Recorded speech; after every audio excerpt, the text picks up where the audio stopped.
Hello, my name is Patricia Holmes, and we are on part 3 of chapter 8, and we're building our interactive menu here.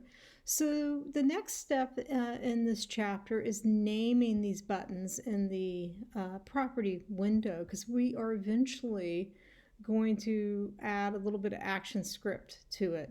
But not to worry, you don't need to be a programmer to do this. The software actually is very interactive and does it for you. So anyway, first thing we need to do is we need to name these. So we're going to click on away from the buttons to make sure that we're not accidentally on anything. And then we will click the first button. And let's click the Gable Lawful button. Click that. Go to the property window. And under button, you'll see a blank space that says instant name. So we need to name this all lowercase, and we're going to name this one Gable Lawful _ BTN. I want you to name this button just like this. There's no spaces, no uppercase, and the buttons have to be named with the underscore button to separate them in the library so we don't accidentally choose the wrong thing. Good. Next, we're going to go to the Gary. Click on that.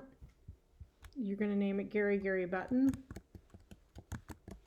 _ BTN. Good. Next, we're going to do the third one, and that is Il Piatto _ button. And then the Pierre platters _ button. Okay, good. Now that we have these named, let's continue on with the next step. Next, we're going to prepare a timeline here. Remember the content, we have to add that. So let's go into add a layer. Let's go ahead and name that layer content.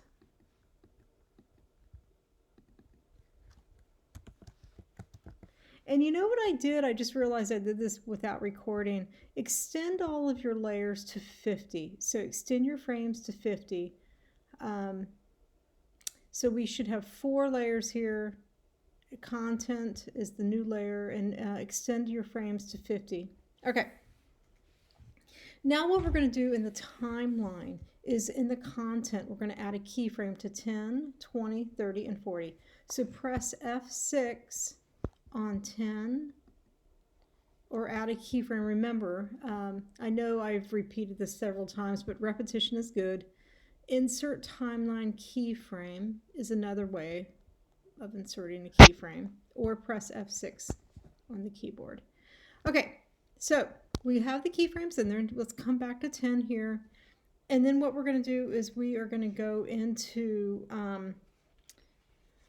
the folder called Content and go into Library and go into the restaurant content. And the first one that we want out here is Gable Lawful. So drag that onto the stage.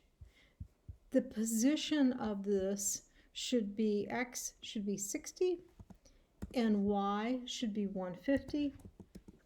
And we're going to continue to do that for the other 3. Let's click on frame 20. The next one is Gary.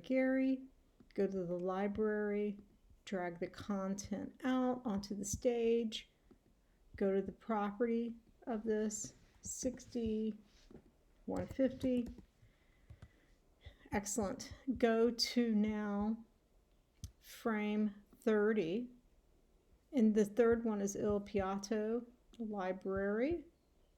Il Piatto, drag it out onto the stage, position it by clicking the property. The X should be 60, the Y should be 150. And then we'll do the same for the last one, the Pierre platters. Drag it out, 50, I'm sorry, 60 and 150. Okay, now that we have them, now that we have the content out onto the stage, what I want you to do is we're going to add a name on these labels that we will use moving on. So we're going to name labels. So click on frame 10 here, literally click on it, and go into the property, and you'll see a label option here. And what we're going to do is we're going to name it label 1 with no spaces, all lowercase. Now look, I just clicked on frame 20, but look what just happened over here on frame 10. You'll see the label name. That's perfect. Okay, now let's go over here to frame 20 and make sure the property window is open under label. Name it label 2. Same for the third one. And let's move this down to frame 40. Label 4. Okay, so we have our labels. We have everything ready to go here. And now what I want to do really quickly on this video tutorial is I want to introduce to you the action panel. So I want you to go into Window, and I want you to choose Action, which is right in the middle. Okay, so this panel is a panel of the white area right here is if you wanted to code this on your own. ActionScript is very similar to JavaScript. But what we are going to do in this chapter is we're going to use the wizard. So click onto the wizard. And this software is amazing because really, seriously, it does all the work for you.